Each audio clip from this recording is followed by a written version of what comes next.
Hi, good morning, everybody. It's Saturday. What do Saturdays mean for me? And for my clients, Saturdays are my Mondays because this is the day that I'm pretty busy doing open houses. First part of my day, and then showing houses and working with clients and customers. So I just wanted to let you know there is an open house today. I will be at 11176 Yosemite in the Longview community again. Remember, Longview is a great affordable community in the area. Yes, there is a monthly lot rent out there, but the homes can range from 120 to 180.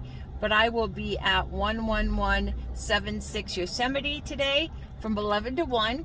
And it's a beautiful property. It is only 10 years old. You can go to my website, catherinewood.com, and take a look at the pictures, take a look at the information there, or please stop by and visit me. If you do come by, bring me a coffee because I love my coffee. And I had my first pumpkin spice latte last week. It felt good because it's fall and I love fall.